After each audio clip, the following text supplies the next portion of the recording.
Hello, I'm Jennifer Lahl, the president of the Center for Bioethics and Culture, and I'm going to be chatting today with Veronica. Veronica has given birth 4 times. Two of the babies she delivered were part of a surrogacy arrangement for intended parents of Indian descent. Veronica and the intended parents all lived in the San Francisco Bay Area during her surrogate pregnancies. And Veronica is what is often called a commercial traditional surrogate. I don't like the word traditional, but that's the word that's used. I always say there's nothing really traditional about moms having babies and giving them away. But that's my point of view. And she was paid for giving away her biological children because the traditional part means that Veronica not only provided her womb, but also her eggs. So she's both the genetic mother of the 2 little girls that she had, as well as the birth mother. The intended mother had her own history of fertility issues, and because of her Hindu faith, she was concerned about in vitro fertilization using assisted reproductive technology, thinking that high-tech pregnancy might cause some kind of harm to the developing babies. The intended father's sperm were used in both of these pregnancies. Veronica received $20,000 for the first baby she delivered for the Indian couple and was promised $26,000 for the second baby she carried for them, but only received $23,000. Veronica reached out to me through private message on Instagram last week, and she told me that she decided to speak out and tell her story because she feels that she was a victim of surrogacy and she's ready to take a stand against surrogacy, which I say yay, yay.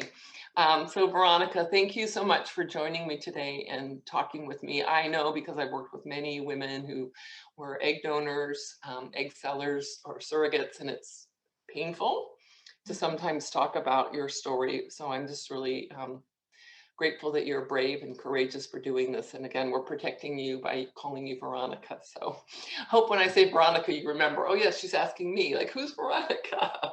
Thank you. But the first question I always like to ask people when they find me, because so many people, women, find me through social media, is how did you find me? Like, what led you to me and my Instagram page? So for the years I've watched your documentaries, I didn't connect the dots that we were so close. And we share a mutual friend who was the daughter of a traditional surrogate. And this was a karmic relationship between her and I about 5 years ago when we met while walking our babies. And I had just had my son and said, I was a surrogate before this. And here's my birth story. And I was talking to somebody else, and this woman poked up and said, "You've done surrogacy?" I was the daughter of somebody that did surrogacy in the 80s and 90s. And can I talk to you for a second? And she was the first person to really kind of peel the layers off of the onion and say to me as a child, just like my own biological children that lived with me, my mom split love between our household because of surrogacy. Please think about this before you choose to do it again.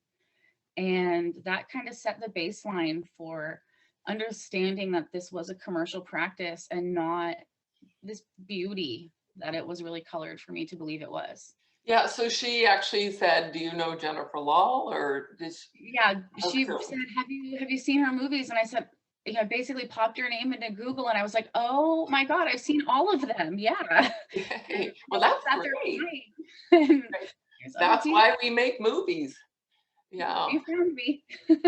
Yeah. So you said in one of your first messages to me on Instagram that you as a young girl would watch a lot of TV shows. You thought surrogates were heroes, and that since you were a teenager, you were really drawn to motherhood. Talk about your first surrogacy, kind of almost surrogacy, where you were going to help a gay couple. So it seemed, going into surrogacy, the beauty at the beginning really was having the gay bee for the gay couple, and it just being this wonderful, beautiful, oh, they were gonna, be in love with me and, gift me and follow me through the pregnancy. And what I ended up I matched with, what I ended up almost carrying a baby for was a couple that demanded a birth date and astrological sign and time frame before I was even considering pre-cycling, or I wasn't even near being pregnant. And the agency we had worked with at the time was telling me it's perfectly normal for couples to choose when their babies are born because maybe they work and they have to take vacation off. And, not considering the mother who had another child at home to take care of. And they had actually selected a birthday 5 days before my daughter was to turn 2, and a scheduled C-section at that. You So it said was no, but thank you. And that was a couple that you met. Were you working with an agency, or was that just you found each other on your own? That was the only time I had ever worked with an agency. And I learned basically at that point, they were not advocating for me. They were not protecting my rights or my beliefs. When I told them I wanted a more natural conception, the possibility of a VBAC, it was just, nope, not happening. But yet they were willing to accept me at 20 years old for a gay couple, but wouldn't advocate for my needs. Mhm. So, so did you intentionally want to be a surrogate that provided your own egg and your own womb, or were you open to being what is called, again, I hate the term, gestational surrogate? Makes us sound like we're aircraft carriers, you know. Were you open to any option, or did you want to carry your own biological child? I knew that I wanted to do traditional surrogacy. The vessel for surrogacy started when I learned about egg donation really young. That just kind of sparked in my brain at like age 14. As we mentioned, I was involved in the birth TV shows in high school. I wanted to be an OBGYN. That kind of merged into a home birth midwife after I had my first C-section. And it just didn't sit right. The in vitro process, the shots, the hormones, at the time I was very, holistic minded. My daughter was doing Waldorf school, and the thought of the artificial hormone therapy and what that might do to my body and take away from my daughter did not appeal to me at all. I was really trying to do surrogacy as a way, as a young mother, to stay home with my children and raise my children until they were old enough to go to school, so that I could then go to college with the money that I was supposed to be making. And, as we know, that money doesn't stretch that whole year process. Yeah. I was going to ask you that question, what were you planning to use the money for, but you Mhm. answered it in advance, which is great. So you didn't want to do the egg donor route. You didn't want to take the drugs because you knew that those are have risks. They're not natural. Mhm. What, but was it hard to give away your own child? I feel like through the process, the mantra was I had been a professional nanny and I loved all babies. And that was kind of this thing I had planted in my head where I love all babies and I wanted to provide life to a family that couldn't have that opportunity. And the process of creating the life and being pregnant was great for me because I had the loving pregnancies with my own children, and then I had the scientific, really detailed, I could ask questions that I might not have thought of as the true mother keeping the child. I could ask weight, different doctor questions, and really dive into the differences in the pregnancies. It was very neat for me on that aspect, and that's really what kept me going. um, but to give away the biological child, I think what I had done subconsciously was pick a couple that were darker skin, darker hair toned, different culture, so that I could remove myself from that and stay separate while able to, it was an open arrangement. So to Yeah. watch from afar, and the culture is amazing. Yeah. There's this term dissociation, where women just sort of dissociate themselves. And most of the time, because I was a pediatric nurse for like 20 years, most of the time we work like crazy to get moms and babies to attach and bond, even when they're pregnant.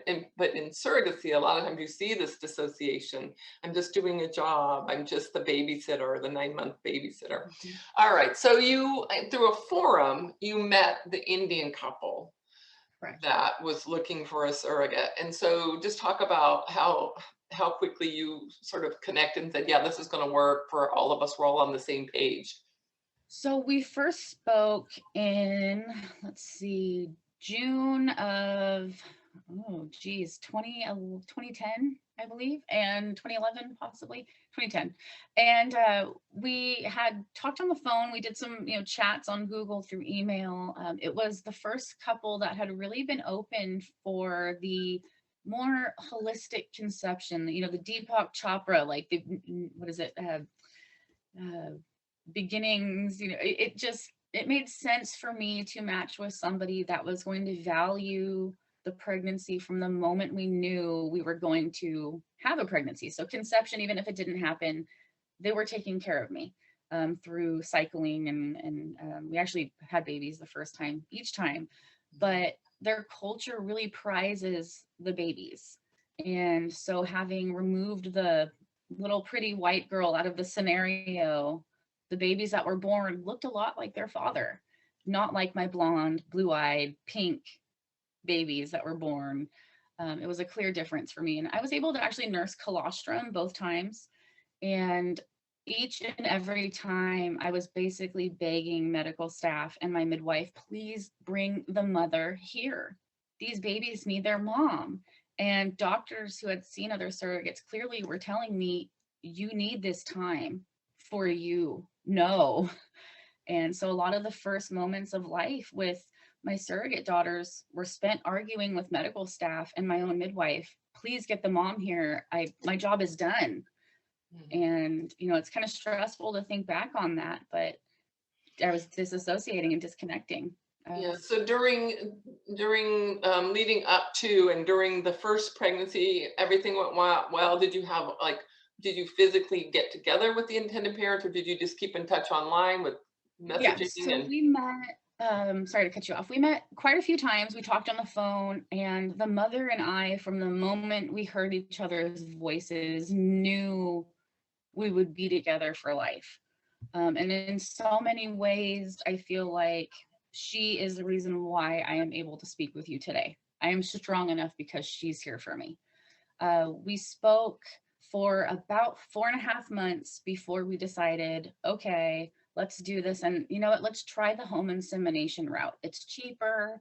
I had done so much research. I was independently representing myself.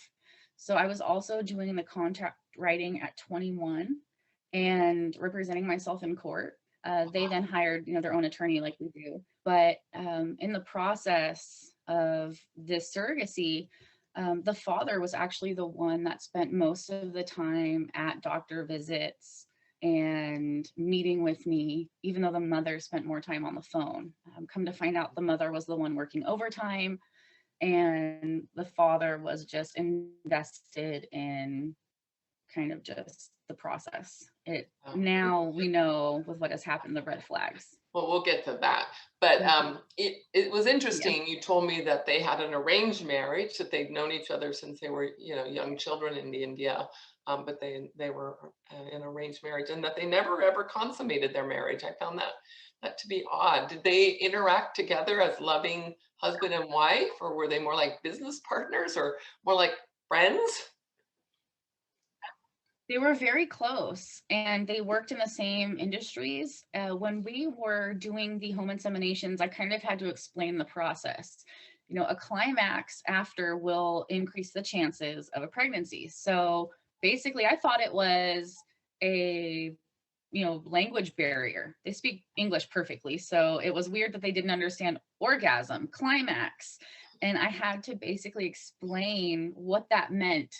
And that's when I had learned they don't have that sort of connection. They had separate beds in their home. I thought that was a cultural thing and didn't ask any questions at that point. But they were arranged, they were friends, they were always together. And it seemed like just the perfect package of wonderful parents that deserved a baby. And I was going to be the best one to give it to them. So They prized me and how smart.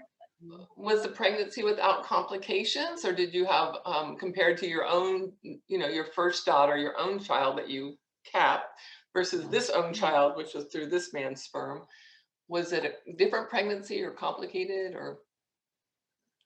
Totally different. And that goes with both of the babies that I carried for this family as opposed to my two. I started my surrogacy pregnancy at 160 pounds, and by month 5, pregnant and all, I was 110 pounds. Wow. At that point, I was at risk for basically organ failure. And the doctor that was doing my basically my prenatal care was recommended by the couple and was a very high level where she lived demographically was very luxury. There was a Botox clinic in her OBGYN office. And a lot of it was, you should be happy. You're the first surrogate I've ever worked with. You have to stay focused. And as soon as you have this baby, don't worry. I will have you on an antidepressant and everything will be okay. I wasn't even I was 5 months pregnant, losing all of my weight. And my OBGYN was telling me, you're going to have a great figure once you're done with this. And you're not even going to have a baby to care for. Wow. And Oh my so this gosh. created a mantra in my head. I should be happy. I should be happy. And that has carried with me now for almost a decade. Wow. And why do you think that Mhm. happened in that pregnancy, but not with your own children, your son and your daughter? So what I got from doctors, I mean, it wasn't because I was, scared or nervous or disconnected. I was very much at that point in love with what I was doing. And I loved the couple and we were talking frequently. But the day that I found out I was pregnant, my daughter was actually in an incident with an attempted kidnapping. Ooh. And this was odd for me because I contacted the police department in the city I was living in. I did a sketch. Nothing was found, but we did get pictures of cars and license plates. And it seemed to later now, we're a decade after the fact, match up with kind of our back end, what has happened with my surrogacy. It all connected in the end. So you had the baby, little girl, you handed her over to the intended parents. Um, you still maintain a relationship, friendship with them. You got to visit the baby and keep up with what was going on. Then how much longer, 2 years later, you had your son. Correct. Mhm. And then after your son was born, you said, did they come back to you and say, we want another baby now? Or did you say, hey, you want another baby? So it was a little bit of a cross wire. I told them I'm either at the point of getting my tubes tied or possibly having another sibling because we had always known that because of the nature of traditional surrogacy, I wanted to provide a sibling. That was just in my own heart. I had to do that as the mother. I would not leave her alone. And uh, when we had met and conferred, they basically had said, we're not quite ready for the compensation yet. We just bought a new home. Mm. Okay, well, you only paid me $20,000 for the last baby 2 years ago, and you just bought $1 million house. But let's do this. And about 6 months later, I got a call back and they said, we're ready. We've got escrow set up. How soon do you feel you can do this? Because, our daughter's turning 3 and it might be a good time. And I agreed with that. My son was about 2.5 at that point. And where I was living, I was supportive. It was healthy. I was in a great point in my life. And that second baby, first cycle, I was, in the background hoping the second one wouldn't work. But then the positive plus sign came up and had to make the phone call. And then we had the second baby and it all changed from that second pregnancy test. Everything changed. Well, let's first, before we go into that, was the pregnancy, did you have the same complications? The hyperemesis, the weight loss, that wasn't as bad with the second surrogate pregnancy, but I did realize a lot of it had to do with, like you mentioned, the disassociation. And I've had a lot of therapy to kind of dive into what this means and what I did. It was hard to take care of myself as a human when I was so focused on being the babysitter of the bun in the oven. I was feeding myself almost bare minimum, like vegan food, thinking that if I fed this Indian baby vegetables like their parents eat, I would be okay. And it was a double-ended sword because I needed the protein. I needed so many other things my body was used to. And I was disassociating from myself and really focusing on a baby or just trying to make the best product I could. Or really, like I said, disassociated from a lot of it with that pregnancy. And you mentioned that they wanted, a Caucasian Yes. traditional surrogate so that they would have a more lighter skinned baby versus a darker skinned baby. So there was a little bit of that sort of picking and choosing. Like the first gay couple wanted the astrology sign, and this couple wanted a certain color kind of baby. So what changed now with this surrogacy? Same parents, you know? So at this point, the father had gotten involved in a different line of work that was freelance. And so he was busy all of the time. I was at this point signing my contract. I met with the father independently, and I was posed with, I just want you to know that if I ever leave these girls, it's because I'm going to be working for the NSA after I had signed the paper and he had taken possession of it. And I'm thinking to myself, this isn't right. I want that back. And that had been the last time I had seen him up until the birth of the baby. After that contract was signed, I had only had communications and relations with the mother. And she is very kind-hearted and in many ways just as much a victim as I am. So you gave birth to this second little girl for them, and they Mm. took her home. You never saw him again. I didn't see him until about 2 years later. They refused to let me actually meet my second surrogate daughter until I had actually moved out of state, come home, and the father was already removed. So I Why, knew that why did they refuse? Why didn't would line up. They were busy. They were they? flying back to India. They had family members staying with them. It was always something to do with a culture I didn't understand and had to respect. Yeah. Mhm. So can we fast forward to what happened in 2019 when the FBI, did they show up on your doorstep or did they call you? I can't remember. They showed up on my doorstep on a Saturday morning In and California. in California, and I'm in a gated community. So I didn't get a phone call from the gate. I'm thinking, what is going on? And it's, the pound, pound, pound. And I run downstairs, and the first question I get is, where have you been hiding? I'm all over social media. I'm not hiding anywhere. And I was asked, how many biological babies have you birthed? That was an easy question for me to ask. It's a single digit. Yeah. And that led into what is now a pretty tangled case involving the intended father. I am tied in because I was promised compensation based on their cultural belief that female babies are gifted their weight in gold. And so I was given gold bars as kind of a not compensation, but this is a cultural thing that parents receive. And you're technically a birth mom. So here's your slice of the pie. Meanwhile, they have the weight in gold, and Mhm. and I'm the one that's living just barely above poverty, raising two children of my own as an unmarried, early 20-year-old woman in the Bay Area.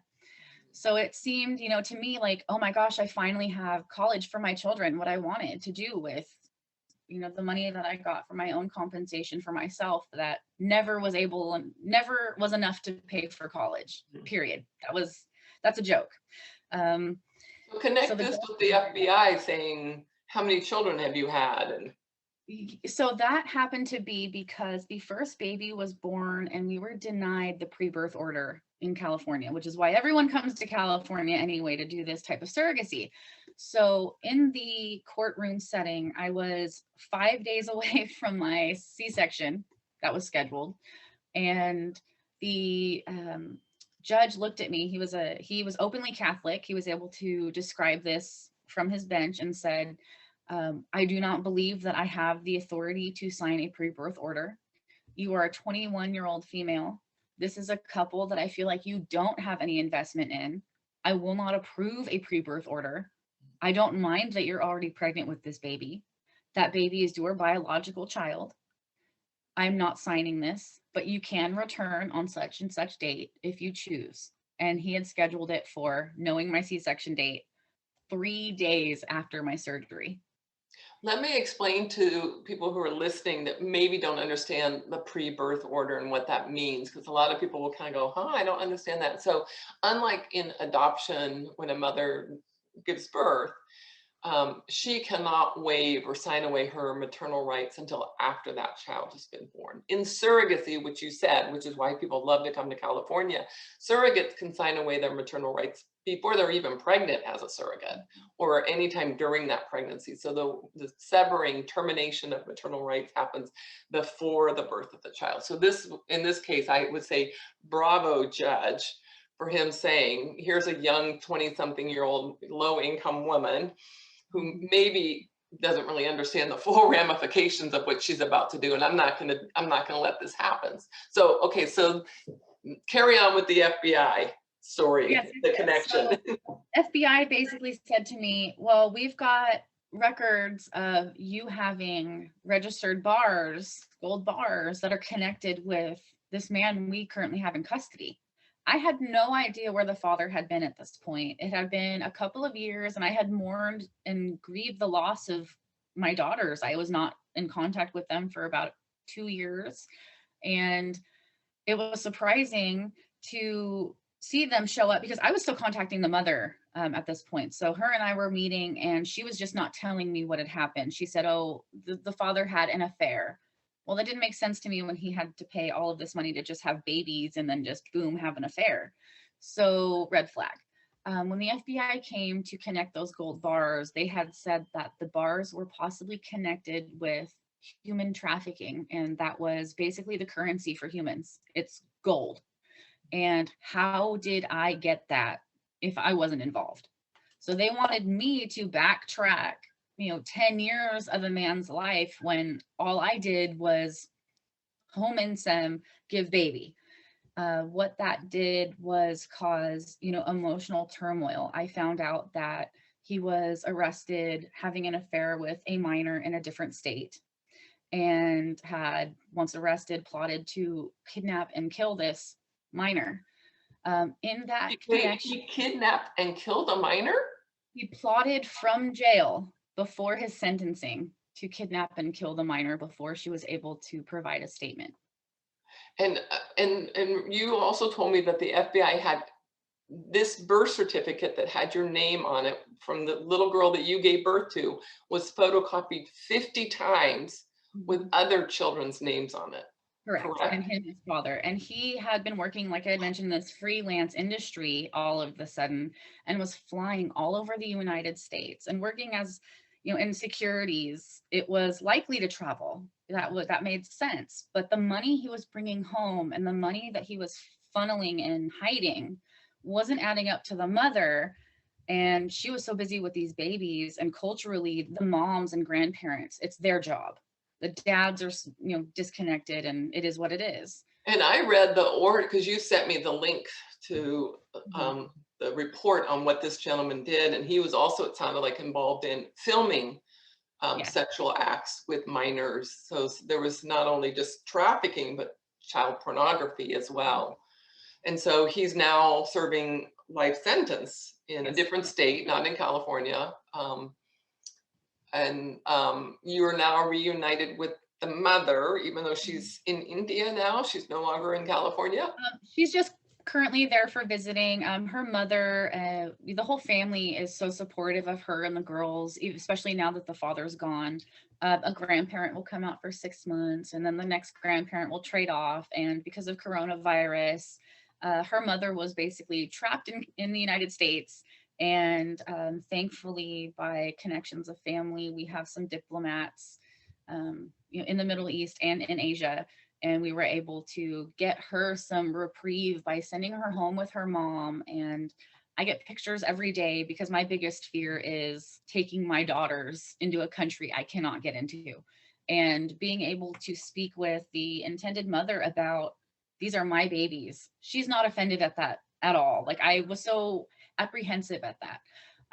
But her and I still remain very connected. However, the girls do not know they were, donor conceived or surrogacy born. They have no idea. So they know you. You're just a friend of the family, this nice lady? I am like the one white friend. Yeah, the one white friend of the family. But you said in your text to me, you said, they don't know, but they know. So what do you mean by that? Example, I go to visit, and the little girls have machines for everything. They're very high tech. So they have a roti maker. They have the Keurig coffee machine. And every time I walk in, the girls want to give me something. So there was a time when the oldest said, I can make you some coffee. And I didn't think anything of it, but she got a step stool, pushed it up to the cabinet, dug through the cabinet, and got an I love mom coffee mug and Mm, filled it with coffee and gave it to me. And I'm drinking it, and I didn't see what the mug said until I turned into a mirror and just, I almost dropped it all over my body. It wow. just, stone cold. Oh my God. Another instance with the youngest, who is the one that really kind of gets me the most. Of all four of my babies, despite her being darker toned, she looks more like me, talks like me, has interests like me. And so much of it karmically doesn't make sense, because I will pick her up and she will play with my hair and she will say, the texture of your hair, she's 5, is the same as my texture. Are we related? Uh, Go to your mom. Like, I'm not ready to answer this Wow. question. But there's so many little things. Or she'll say, your nose is my shape. Are you Indian?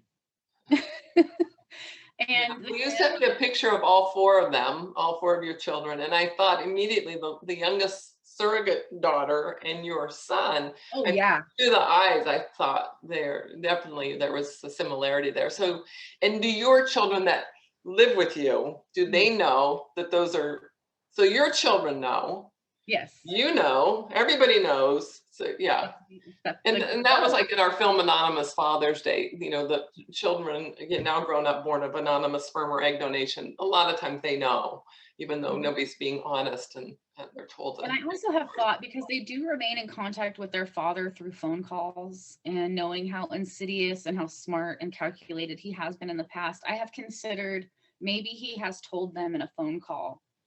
Mhm. And maybe there's more that we don't know about. Um, because they have said certain things like, oh, I do this just like you do. Mhm. And my own kids don't say these things. But my own kids are like, I don't look like you, mom. Or, Yeah. it's a very different sort of feeling when I'm around them, and their mother sees it and Mhm. definitely enables. She will say, come over, please. I'm gonna leave the house and just hang out. Just be here and do your thing, and decompress with the girls. And we have so much fun. I've actually been signed on as trustee to all of her properties now that father is removed, and given beneficiary rights as soon as the divorce is completed. COVID has kind of made that an issue with their divorce. So. Sure.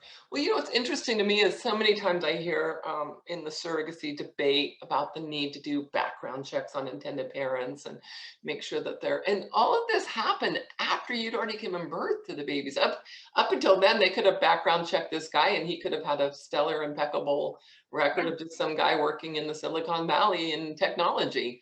Because he didn't sort of go to the dark side, it sounds like, until after these little girls Mhm. were born. How devastating for you and for this mother and for all these children that have been impacted by this story. Mhm. So talk about, because our time is just about done, and you've done a great job, and we can probably have further conversations down the road, but talk about what this has meant to you and the trauma. You said, when you've spoken to therapists, they don't really understand you, they don't know how to help you. Have you sort of self-diagnosed? Or do you have PTSD? Do you have depression? Mhm. So I was actually first formally diagnosed with rapid cycling bipolar disorder. This was a first visit. I knew it wasn't right. But as I had mentioned, the OBGYN that delivered the first surrogate baby put me on Celexa before I even left the hospital, and prescribed me. At this point, I was a hippy dippy mom. Like, I wanted the home birth. Prescribed me um, Percocet. I don't even know the name off the top of my head. That's how much I don't take. And she had just told me, take as much as you need, as much as you want, to stay ahead of the sadness. So what that had done, I think, to my brain in that scenario was, I had medication to take after the first baby.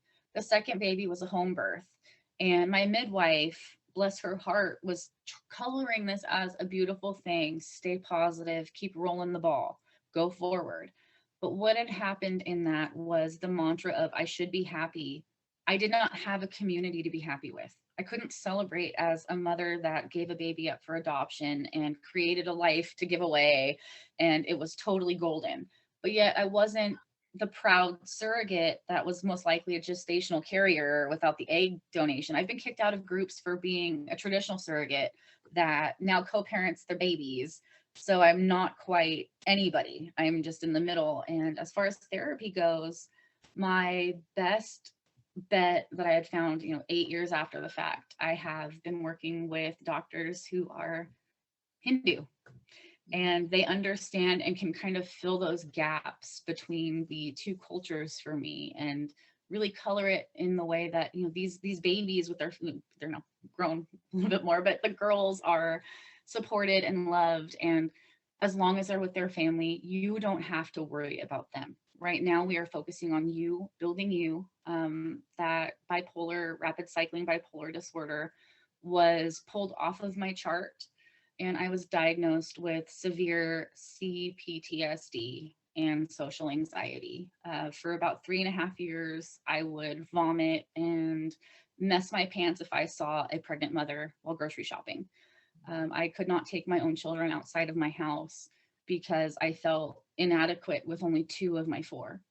And, just Christmas comes by and I have two holes in my heart. Despite having them and being connected and it being open, it still hurts every day. And I say so many times that while this is a nightmare story, my situation in many ways is more unique in that the other half worked very well. And I love the mother, I love the girls, we are a family. But the bad side of it is so heavy and so dark that it's, pounding against some of the most beautiful, it's probably one of the only great surrogacy stories between the mother and I feel like. I hear so many horror stories and so many positive stories.